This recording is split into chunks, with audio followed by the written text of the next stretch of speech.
beribadat tidak ikut hukum. Kan ibadat Allah Ta'ala terima dengan dua syarat je. Pertama, ikhlas. Kedua, ikut undang-undang dia. Sudah, cukup. Semayang tu ikut undang-undang. Itu sebabnya kita kadang-kadang baca doa kunut ya. Kita baca dua soalan dalam kunut ni. Yang pertama, jarang orang tanya makna kunut itu. Pernah tak tuan tanya tuan guru kita apa makna kunut tu? Saya rasa orang tak pernah tanya. Saya mengajar dekat lebih 30 tahun. Tak pernah orang tanya makna kunut tu. Pernah tak tuan tanya tuan guru, kunut makna apa tuan? Orang tak tanya. Bagusnya orang Melayu tu, kelebihan dia. Dia taat sungguh. Dia baca. Yang kedua, mengapa kita selepas waqina syarra ma qadait kita tak ada amin dah, masing-masing baca. Fa innaka taqdi wa la yuqda alaik. Tak ada amin dah, masing-masing baca absal. Orang tak tanya. Nampak tak? Orang tak tanya. Pasal itu kelebihan orang Melayu. Taat sungguh tu. Apa tuan guru kata, jangan mangkang, menderhaka. Kan bagus gitu. Jadi maknanya kita kurang mau bertanya. Kurang bertanya. Kurang mau mendetail dalam hal ehwal agama. Kita kena tahu juga sikit-sikit. Tanya. Dan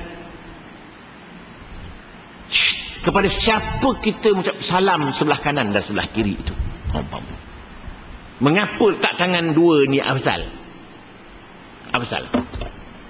Umpamanya. Sama juga kita ayat mana? Ayat tu begini ke, begini ke? Begini ke, begini ke? Macam-macam ada. Yang tak ada, begini je tak ada. Tak ada.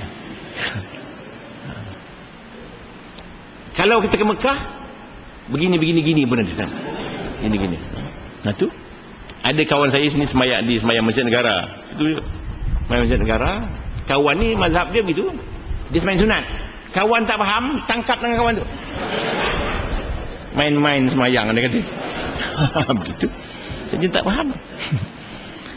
Ni macam-macam macam. Itu sebab kena bertanya. Tanya. Kan tangkat tangan semua.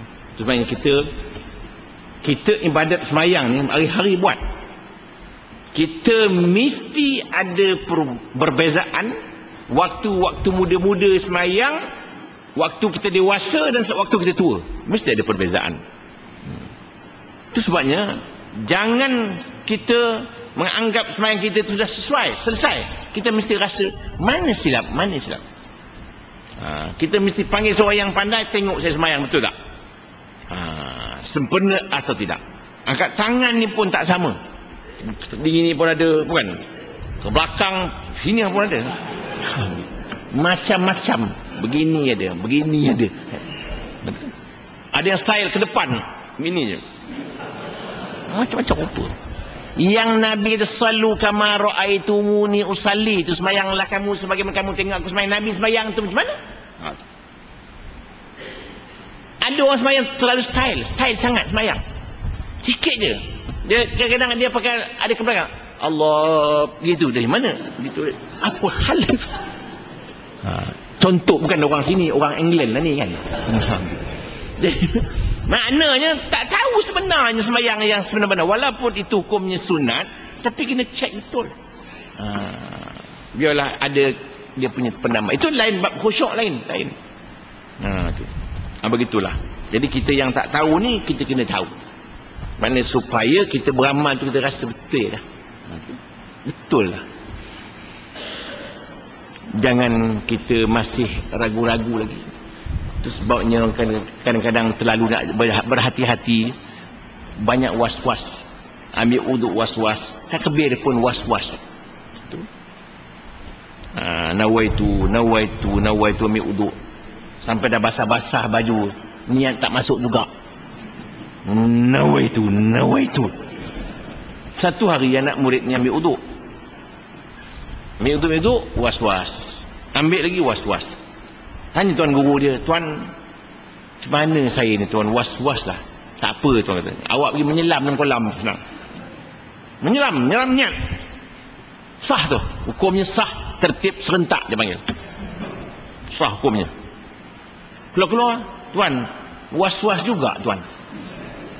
Tuan kata awak tak wajib semayang. Asal tuan? Awak dah menyelam, was-was juga. Awak gila, dia kata. Orang gila tak wajib semayang. Begitu. Nah, begitu. Pasal apa was-was? Dia tak yakin. Dia tak faham makna nian itu. Nian itu di hati dan lintasan hati. Jangan dibaca. Baca memang Allah sengaja aku semayang fardu insya 4 rakaat ikut imam menghadap kiblat tunai. Kan panjang. Nabi Allahu Akbar itu sah maksudnya. Wuduk pun begitu.